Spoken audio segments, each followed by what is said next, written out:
investor friends, I'm Michelle Markey, and today I'm going to talk about the 7 places your money needs to go when you get paid. And even before you get paid, you can designate your money to go into certain types of accounts, so you're maximizing your saving and investing. And this way you're making your money work for you, so it generates more money for you later. And I'm all about paying yourself first, and this is without having to stick too strictly to a budget, because that's kind of like counting calories, and I think making your money work for you this way is way more fun. And people who are wealthy give their money a job to do, so it compounds and grows even before they have to pay their expenses. And this is budgeting made easy. So if this sounds great to you, I'd love if you could please smash that like button, because it greatly helps me with the YouTube algorithm, and I greatly appreciate it. Thanks. The first place your money should go is into a 401k or similar workplace retirement plan. And even before you see any of your paycheck money, this step can usually be automated with your employer when they do payroll. And so when you do 401k contributions that are taken out automatically before you get your final paycheck, you can either do pre-tax contributions or after-tax or Roth contributions. And so if you're doing pre-tax, you get the tax break up front, but then just pay taxes later during retirement. Or if you're doing the after-tax or Roth option, you're paying taxes now, but then you get to grow your investment tax-free until you get to withdraw during retirement. And at some point when we turn 72, we have required minimum distributions with a 401k, so just keep that in mind. But for the most part, a lot of employers sweeten the deal by offering what's called an employer match. So if they offer this, you should definitely take advantage, because that's like free money. And so what this means is if you contribute a certain minimum amount, let's say 5%, if your employer offers a 1-to-1 match, then they are contributing another 5% to what you're contributing. So you might be taking out 5% out of your paycheck, but then your employer gives you another bonus 5%. So then you're really saving 10% in your 401k. And this is an awesome deal, because it's not many places that you can get this kind of free money. And for 2021, if you're under 50, you can contribute up to $19,500 to your 401k. And if you're over 50, $26,000. And then your employer can usually contribute up to $38,500 if they wanted to. So although they don't usually, if they're only contributing a 1-to-1 match, but that shouldn't stop you from contributing as much as you can to your 401k, with or without an employer match, because it can be a very good place to just automatically put that money away, so it's compounding as an investment even before you use the rest of your money coming out in your paycheck. And in my humble opinion, I think it's best to contribute to a Roth 401k, so you can then later on roll it into a Roth IRA, tax changes notwithstanding this year if they come about.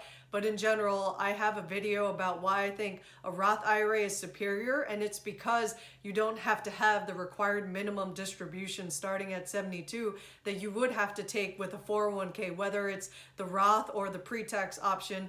And so if you go for rolling over your 401k after you leave your employer into a Roth IRA, you can then maximize earning tax-free returns on your investments, and then you don't have to be forced to take it out during retirement. So when you're after 72 and in your 70s and 80s, you can still be compounding your investments in a Roth IRA. And so maybe you want to maximize your paycheck now and you don't want to contribute to the Roth 401k option, and that's okay. So doing pre-tax is totally fine, but just keep this in mind if you might eventually want to do maybe a mix of both pre-tax and post-tax contributions to your 401k. You can definitely usually do both. Now that you've set up automatic saving and investing, the second place your money needs to go is into a checking account. And if you haven't already, you should set up direct deposit, because dealing with paper checks is a totally unnecessary step. And with direct deposit, you get the benefit of your money landing in your checking account on payday, usually in the wee early hours of the morning, and then your money is available for you to deploy from there. So you can think of your checking account as a launch pad to making your money be productive elsewhere if it's not earning enough interest in a checking account. And there are some high yield interest checking accounts, but not too many. So definitely look around if there are checking accounts that meet your needs. And so if your money isn't really generating much interest there, then definitely put it to work as soon as possible and set some automatic rules in place so your money is being more productive than in a low interest yielding checking account. And this is not sponsored and not advice, but you may want to consider a checking account like T-Mobile Money because they're offering interest rates around 1 to 4%, which is super impressive because we have almost no interest rates even across savings accounts. So this is better than most. So definitely keep that in mind if you want to maximize interest on money that's sitting in a checking account. The third place your money should go is into a savings account, and this will serve multiple purposes for you to allocate your money, and one of them will be an emergency fund because only 39% of Americans can afford an unexpected $1,000 expense, so it behooves all of us to have at least 3 to 6 months socked away for an emergency fund, and if you can save up to a year's worth or more, that's even better because you never know what life throws at you, and then it's best to be prepared for the unexpected, as well as for life goals. Like you might want to have a wedding, and so you might be saving up for one, or also attending others' weddings and other life goals such as saving up for a house or having a family and also starting a business. So it's always great to have a savings account. And I'll let Tumbleweeds explain the current interest rate environment in 2021, which is... And in spite of not having enough interest to go around, there are still some options where you could get maybe 0.5 to 0.7% interest in 2021. And although that's not the best, feel free to check out my video on the best banks that you could have across a checking and savings account so you can still be saving and earning some interest while you're allocating your money to future purposes that could be in the short term and or long term. The fourth place your money should go is into a Roth IRA, which is a tax-advantaged retirement investing account, and which I suggest opening one while you're still a teenager. Like I opened my Roth IRA when I was 18, and even though I didn't have a lot of earned income from my job to contribute, I still started to contribute back then and invest that money. So that's the important thing, is that you start as early as possible contributing as much as you can to a Roth IRA because it's very tax advantage. Like when you contribute after tax money that's earned income from your job or business, you can then grow that money tax-free for the rest of time in a Roth IRA. And to me, that's pretty awesome for the small price of paying some income taxes on my money first, and then I get to grow it without incurring capital gains tax on my investment returns in the Roth IRA. And if you're under 50, you can contribute up to $6,000. And if you're over 50, you have a little bit of a catch-up, so you can contribute $7,000 in a year. And then also you have until the April 15 tax deadline to contribute funds for the previous tax year. So let's say you want to contribute money to your Roth IRA for 2021, but you don't have all that money this year. You could usually still contribute until the middle of April in 2022 to your Roth IRA. So that's an awesome benefit that a lot of us should take advantage of because we only have basically every tax year to contribute. And otherwise we miss out on that year if we don't really get it done by mid-April of the following year. And I like usually contributing my money in a lump sum kind of way. So I tend to save up as much of the contributions that I'm gonna make, usually the full $6,000 in a savings or checking account. And then I move it over when I feel like it's the right time for me to move over. But you can do it in a lot of other kinds of ways too. Like let's say you want to set it up in an automatic kind of way so that your contributions go there in a consistent manner. So let's say your paycheck pays you 26 times a year, so that's on a bi-weekly basis. And so you might want to contribute $230 each paycheck from your checking account into your Roth IRA, and then that adds up to the full $6,000 in the year.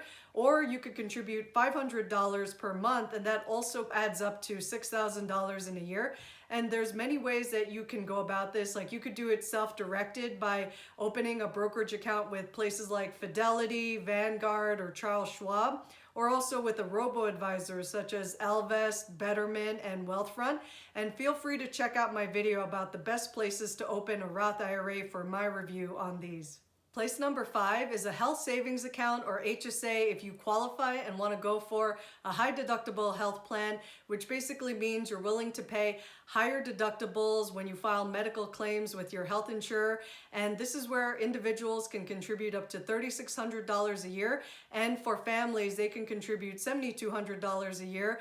And this is where you can invest money so that you can cover your medical expenses. And it's actually triple tax advantage and better than a Roth IRA, because you can have tax-free contributions tax-free withdrawals for qualified medical expenses, and tax-free earnings so that you can grow that money tax-free in the HSA, and then you can use that always tax-free when you're paying for qualified medical expenses. And then let's say you're 65 and you want to use it for non-medical expenses, you just have to pay some income tax, and then you can use it for whatever purpose. So that's how it's triple tax advantage. So don't let savings in the account name fool you, because this is actually sort of like a secret retirement investing account. And feel free to check out my video where I go into much more detail about the benefits of an HSA and how this compares and is a little bit better, in my opinion, compared to a flexible spending account or FSA or a health reimbursement arrangement or HRA, and shop around for what you think could be the best options when it comes to an HSA.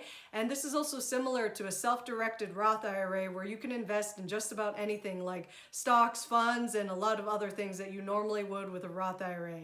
Place number 6 is an individual investing account, and you can invest in this when you've maximized your contributions to your tax advantage retirement and medical investing accounts. So that means you've already maxed out contributions to your 401k of $19,500 and $6,000 to your Roth IRA and $3,600 to your HSA for a total of $29,100.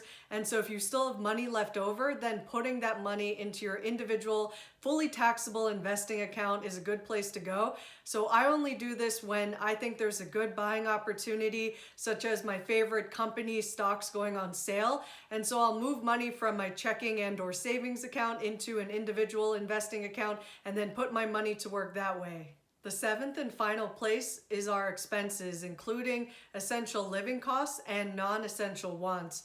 And by prioritizing paying ourselves first, where we're allocating our money to money-making accounts, we then force ourselves to live on what's left over. And this is what's called financial minimalism, because we're prioritizing compounding our money so that we can have more money later, and then living on the least amount. So living below our means so that we can ensure we're always staying in the black by having more than enough money coming in to cover all of our expenses. So this means that I don't have to maintain a strict budget, because I know that I've set myself up for financial success in the future by prioritizing the 6 types of places my money is going before the last place, which is expenses. And this was done by design.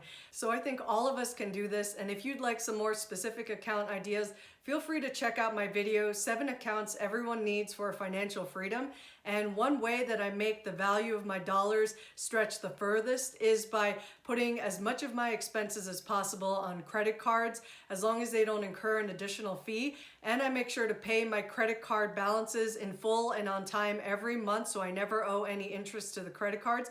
But in fact, I'm the one who's getting an additional 1.5 to 5% in cashback or miles, so that I'm able to maximize the value of my dollar and then reallocate the money I'm getting back to other purposes, whether it's covering the expenses or then putting the money into my checking or investing accounts.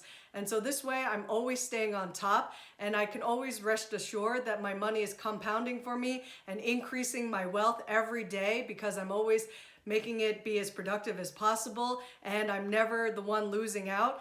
And so this way, it's okay that once in a while we can splurge, even if it's on a snowboarding trip and floating in deep powder, and it's so amazing and I can't wait to do more snowboarding. But that aside, you can feel much better about yourself and any expenses you might incur if you've set yourself up for financial success. And this is how we can do it. And if you enjoyed this video or learned something, please like and subscribe, and let me know in the comments what ways you're maximizing your money and how you're making your money grow for you. Till next time.